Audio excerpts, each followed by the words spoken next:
Toi whātālu whātu, Samoa, se o atunu pele, le loto maleanganga, le neitu la o le auli, sole. Kei loa. Wa ova se mea ngafi sole, ia. Wa unga o le whamana tuina le Sautama, kwa uloai fwea ngafi la Sautama, ia. Whamanuia tele atu lava le asa Sautama, I tama malava o si o tātou atunu Samoa. Ia ai maise o tama o si tātou ainga o le whātua tua I le tua Samoa taskwa o vase mea ngafi sori ia. Ai toi whawhilo I atu le nei tu la, I ia ma whawhtai le alofa malenga le o le tua. O tātou iai fo I le nei aso fau whapopo aso tātou wola. Whaftai te mai lo lofa maruanga lei a te tātou.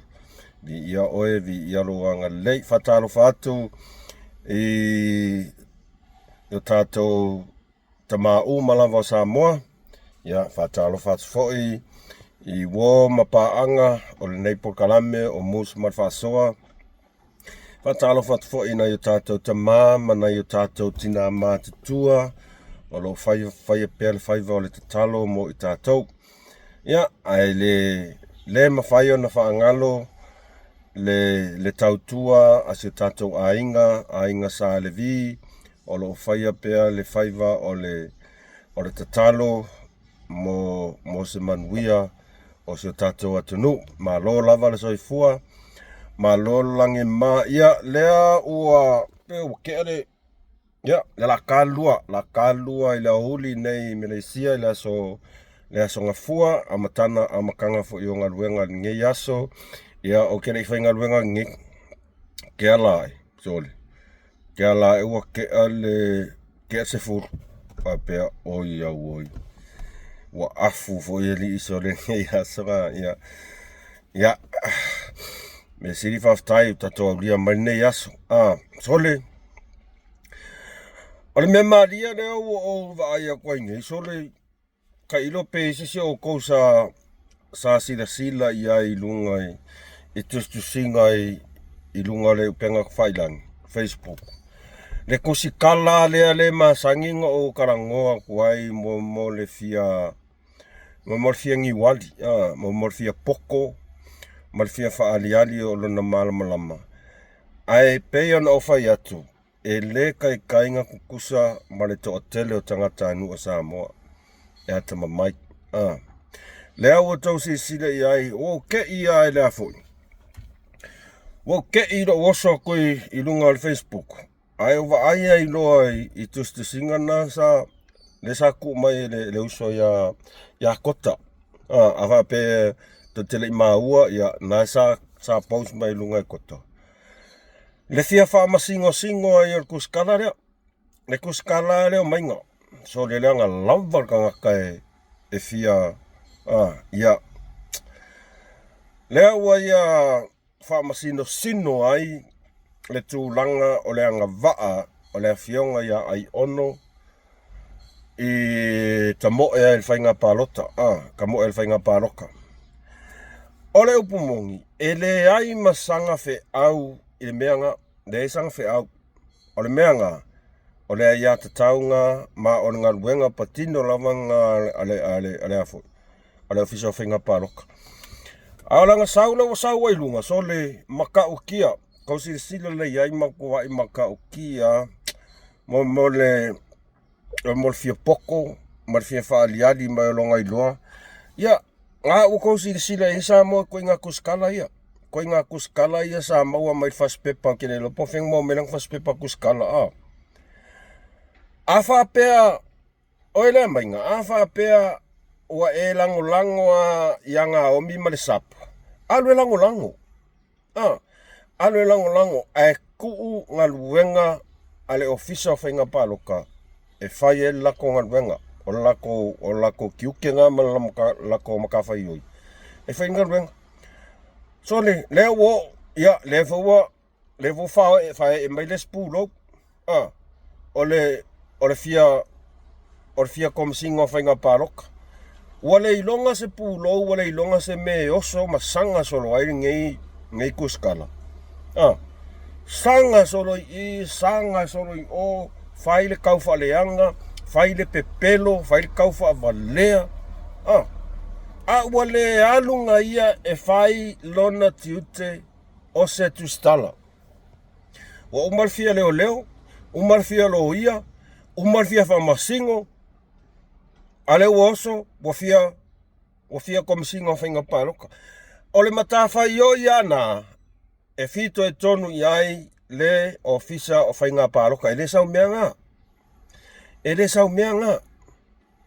Ele sau meanga e whaieli mainga. Ole meanga ngā ruenga lo ofisa o whainga paroka. Lau sau langa e sau mai ai lungo le ia wala. Le ala mewa wawe koe kuiraro. Ole fesili le ofia fesili a koa iai ila ikikilea. Lua ke kukusa, male whionga ia ai ono ke roma. Lua ke kukusa. Lua ke kukusa. Se a vifola lau faspepa kuskala lupo whenga maua mai ei. Kusa i whailonga ala whionga ia dokta ai ono ke roma. Lua ke kukusa la. Ko urunga luenga e fito e tonu iai le ofisa o whainga pāloka. Ai alu oe whai whalelei, lango whalelei, ia ngā omi malanga sapu. Oi ngā kusa lewa makua ia kangia mai a, o kere i loa po whenga qualify mai a inge ko inga kuskala. Kere i loa po whenga qualify mai inge ko inga kuskala. Mole, sole, ngā le pau leo le kuskala, e sau whaadiani mai longa whiangi wali i lunga o le Facebook. O e sila i nisi a tustala o whai maingila ko me wapea. Le ai, o le mea ngai loa i le professional ka ngaka. O le kuskala lea, sole. Wa umar fia lo ia. Umar fia leo, fia whamasingo. Ia alo sau, mo fia komisingo whainga pāloka. Maina, o le kele yo tu alano ngai wako e nisi o uso. Ia po tuangane ya oe. Kele yo ku alano. Ne wako ya oe, advisor koi oe, be professional. Be professional. Fai whalelei lau tiute, fai whalelei lo wala awina, e whaalolongia i oe.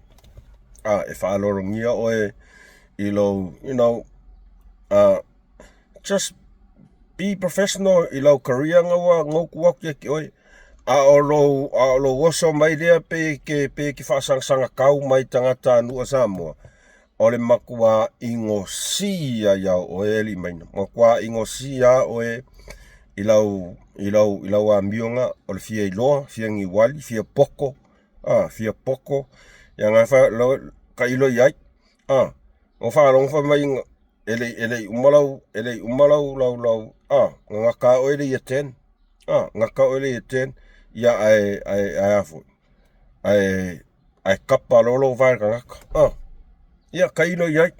Ai o nisi o wha maunga mai nisi sa toa o ngavatas. Ngā wha mai. Ele umasa i aten. O ka ika fo yaka iloa e isa ka mea se sa whai. Ia makua I just stay humble. Stay humble ma.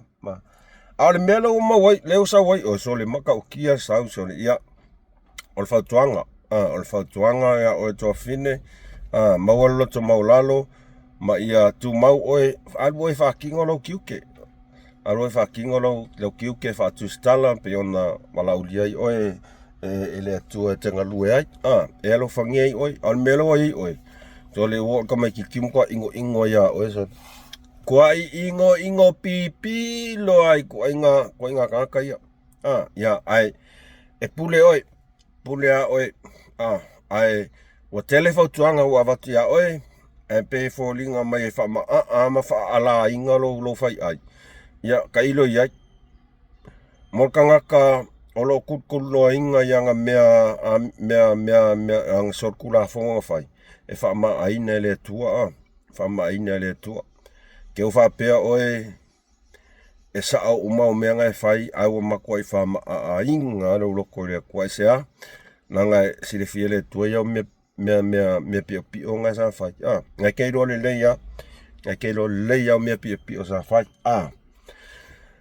ia makau kia le afoi makau kia le sau o whaasalaunga ale vaanga whai fau leanga le i pa ulpoke sole makau kia le whai mea whaaliali le pio sole ole makua ai le vaenga le anga omi le sap se va ai le lefe fefe o ngika ngaka se va ai le lefe fefe o ngika ngaka e whaali aku le pepelo i luma o le akungu le lau whai mai o la konga ngasi ia kongia kak whainga ruenga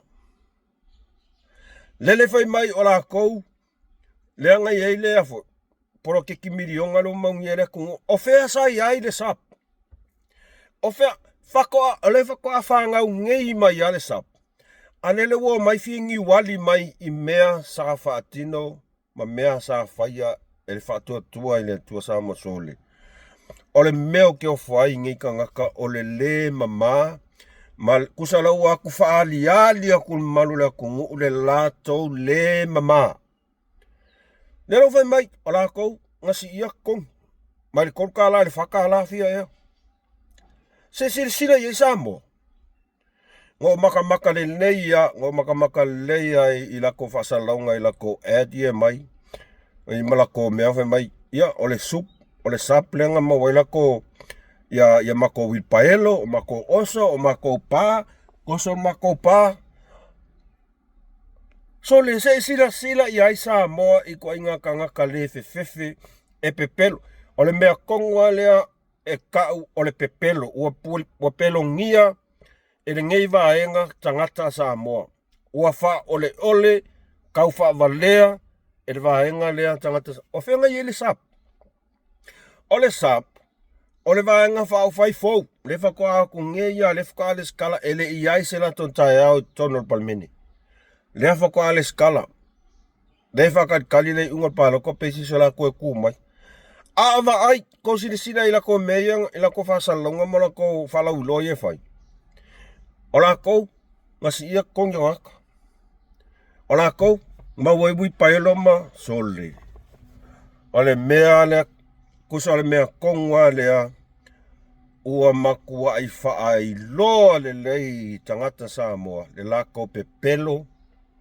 ma le lako kauwha valea o le ngia tangata nu o Samoa e le se lako mea nga whai e le i kū mai o le fast nga kūla i mai ma i kausangan ngei i pai ingan ngei sa whaia le tautua le iai le si kongi ia marpolo ke kimilionga nga i se sap no way ele i ai se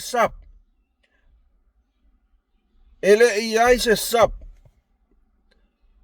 le whakoa o mai ngei a whakoa le skala sap ai o mai whai meo la kong whai puro ke o la kong si ia kong tole Samoa ia le nā ua matua i tau sila le lei mo meo ka ngaka pepelo ua whaavalea le tau wha ma le uta a tangata pālota whaavalea mea kongua le ka ua le kau whaavalea o le ua sila fia umai ka ngaka Samoa ele i ai se sap o le sap whakoa sau ngeia whakoa sau ngeia le sap sa le ai se lako mea sa whai ele akungu o le polo keki al fast o le si inga o te tongi o tangata whainga luenga o le mea sa whai el fast anga u kau sila le leia kwa ia sole o le makanga kusa le mea kongwa le o makwa i whaali mai ai le atua le mata ngā o ngei ka ngaka kau whaavalea o ne tangata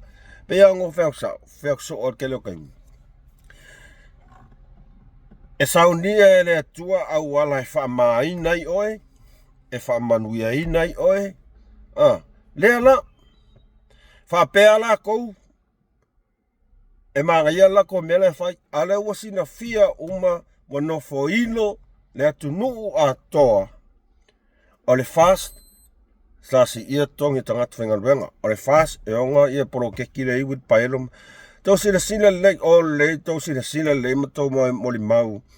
I ads nga po whaalawi loanga e mai lalo le sapa. Sole, maka ukia sole.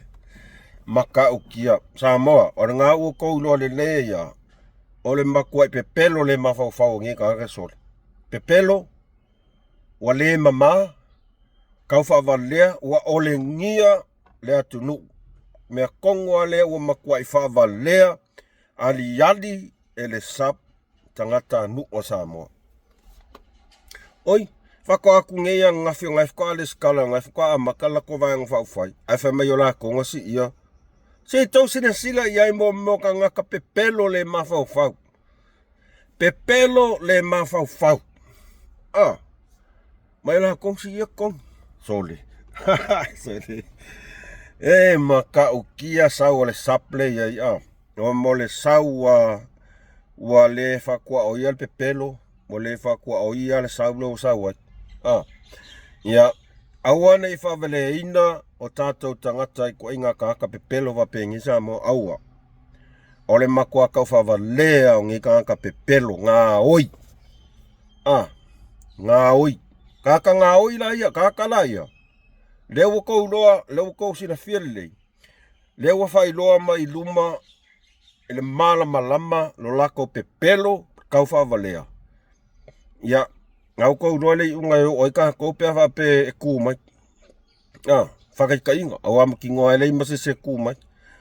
Koe inga vaenga la lea. Eo le lao mai ngei e whawalea le kungu, le lao mai whawalea kangakangu o Samoa. Le wadi adi mea pepelo la ko kala e whai. La kongsi ia, o whea ngai ai. O la kongsi ia ko kong, o whea ngai ai. Whako a whangau ngei a le sap, ale le o mai whai meo la ko so le. So le ngau ka mai kiki ele i alu sea o ngai le iloa di whawasenga i ko inga pepelo. Kusal mela ua i ele wa umat pelo oki, awa pelo le mawau whau. Wa umat pelo le mawau whau, awa pelo oki ya. Wa sau wa makua i mo ingia maka e sau whasau wea. Tātou whaatalitali mo tātou tālia le taimi e whaalawi loa mai ai le anava a le tātou a inga o le whaatua i le tua Samoa tasi. Tātou tālia kai me oso mai ai i le anava kamatua. Ka ko whakatkari lei ia ma ka ria kai me e a foi e sau noa mai ai pe malele mai ai le fionga la auli mali toa ia ole anava le nei ale whaatotua i le tua Samoa tasi ia. Le aefe mi kai me ale si vaenga mala ko angava pepelo e whai alaeta ia lalo lava le ia ale a inga le fast. Manga ia. Se i whasau mala ko lako angavanga. Eo ora kai me sau ai angava kamamatua ia tātou whafonga masila le Samoa kai me oso mai ele le anava ale ainga whatuatua le tua Samoa. Aua koe whawele lo tangata pālota i kua inga me pepelo i wa mai e sap. Samoa. E tu ia tupea tātou whainga pālota ina ia tātou sila totoa sila malea tamai pālota ma le poto. Pālota ma le whaatuatua i le atua Samoa o tas. Ia, paunga o nei ta upu mana tātou whasoa i ele neitu lao le aso. Like, share, ma subscribe ka ko channel. Whawhetai te lea ia auto malava sa subscribe i le channel. E o mai le aso nei ia o lewa achieve le kolu afe subscribers. Whawhetai le eise e le aisa u e le eise upo e tau ia tuai lo tau anga le leima lo tau lango ai silfia le tua tātou tenga lua whaatasi whawhetai ia. Share aku ka ko video share kako video, subscribe kako channel, tātou mauai pēr nisi o manatu, manisi o mta upo tātou whāsoa ai, ia pole aso atai ao, ai whaafitai tele lava sa moa i lau tau langolango, mana tau mai moa mai le mus mai whaasoa, ia po o Mussolini, whaalpenga, Mangele, mai Malaysia, alofa tele atu ia au tau malava, a saifua.